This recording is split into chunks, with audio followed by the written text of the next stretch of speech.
plugged in.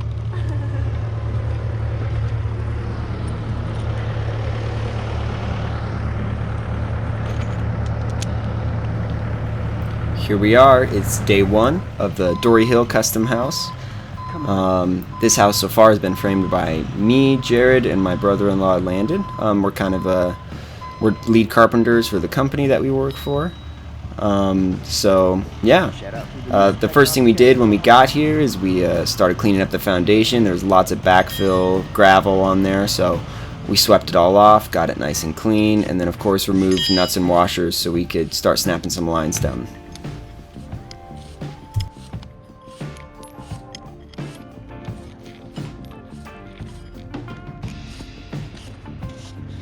Take me a while. There's a lot of What's your new hammer?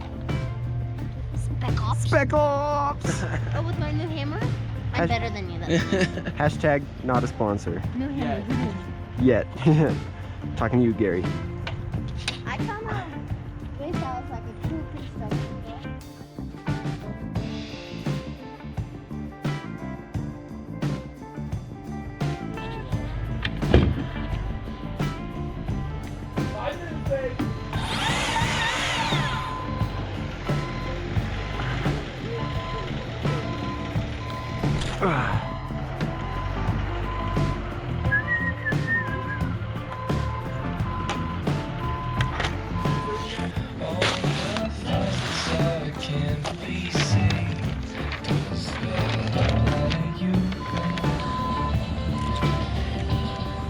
Let's be painting them as we go too, because it could start raining at any second.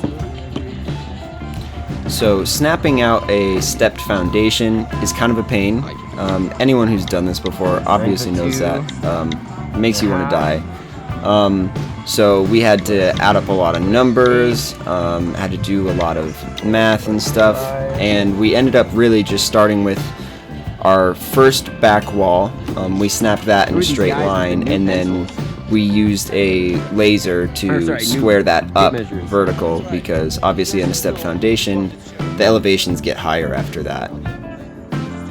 We ran our chalk line long through this so that way we could pull our measurement from it, so that way we'd have a consistent straight line all the way on the back of our house, which really just sets the squareness and straightness for the whole rest of the house. Looks pretty good actually.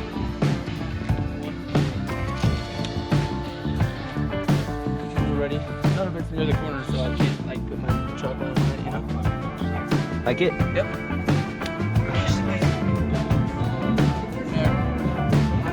Go for it. All right. First cut on the new saw.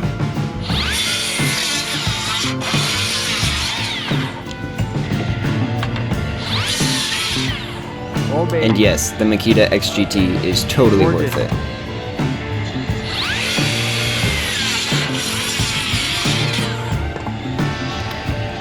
So after our lines are snapped, we'll set our green plate. We'll get it lined up 5.5 inches past our inside line on the outside. And then I'll set my speed square. You can kind of see I put the pivot point right on the bolt itself. And then I take that measurement and I put it on the edge of the board and mark the center after scribing the bolts on the board itself. And that gives us our measurements for where to drill. And of course, don't forget sill seal. Hey Landon! Sill seal! Sill seal! We'll have boxes somewhere. You'll probably need to ask Fish. Okay.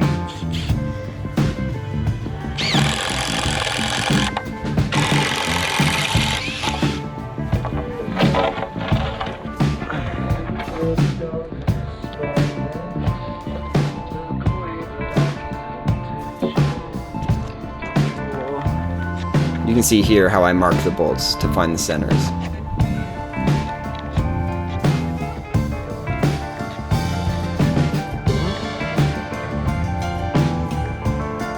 And again, put the pivot point right on the bolt, and that will automatically center you on it, so you don't need to factor in the thickness of it.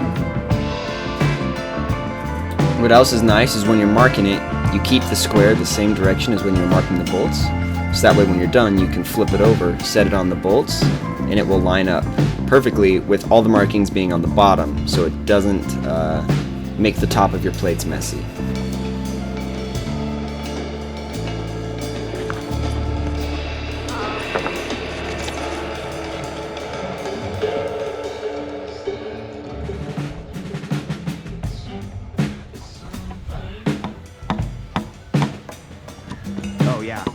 For this particular house, we set all the plates on the ground first and bolted them in, and then we set a stud on each end that we lasered to the proper elevation, and then we strung a chalk line across that we basically slid our studs against to get our height, so we didn't have to shim our bottom plate at all.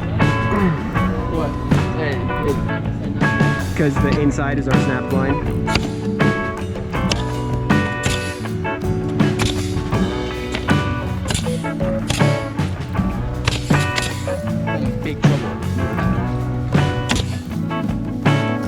Framing like this can be a little bit of a hassle. This was the first time we'd done it, but I still think it was probably worth it for how accurate we were able to get it all in the end.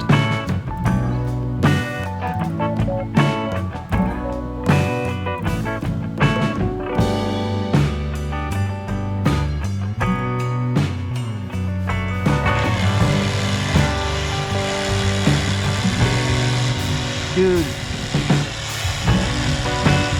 Push it, like, lean on it barely. Like, it's less than a 16th right now.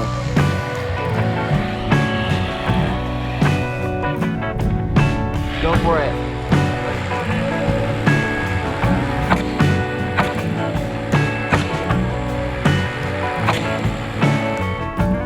You can see here how we marked the studs. The GoPro was actually alive for this one, so that worked out.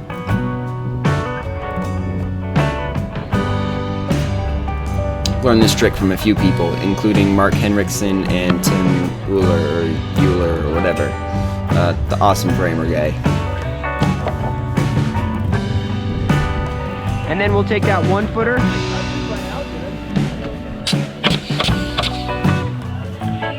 Yeah, I kind of can see that.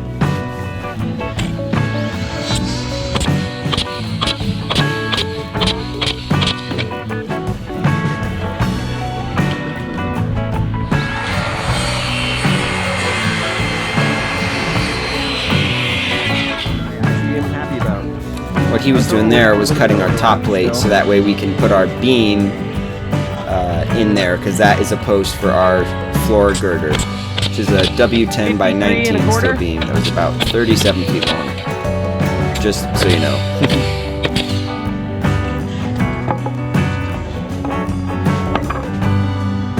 Fireplace.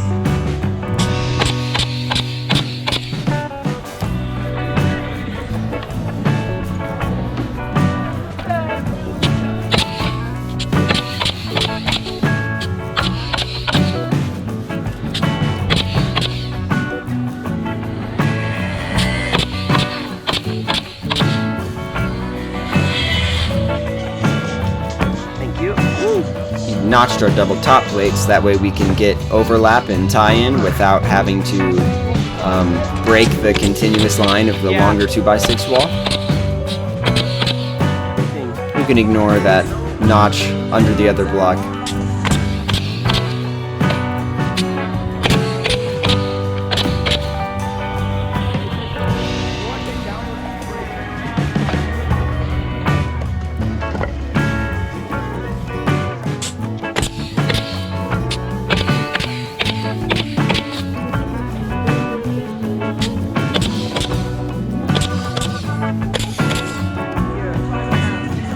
Yeah.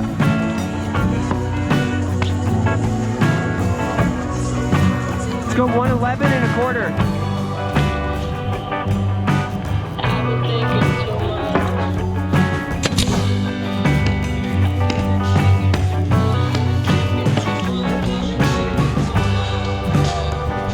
Easy.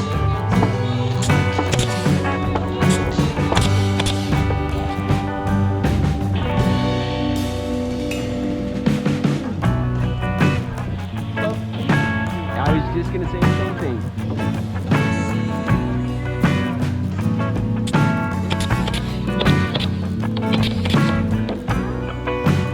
Something else you might notice inside these walls is there's a couple random double and triple posts in there.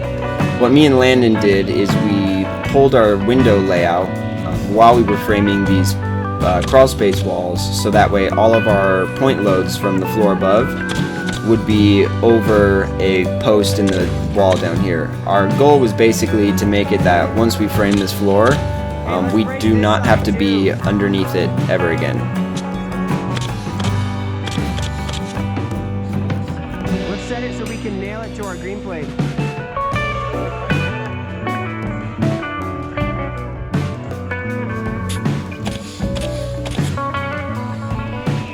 Even that actually helps a lot. And then again right here, we're notching our top plate so that we can fit in our other steel beam. This one is a W10 by 15 and is about the same length. This one has 2 posts in the middle, as opposed to the W10 by 19 has 1 post in the middle.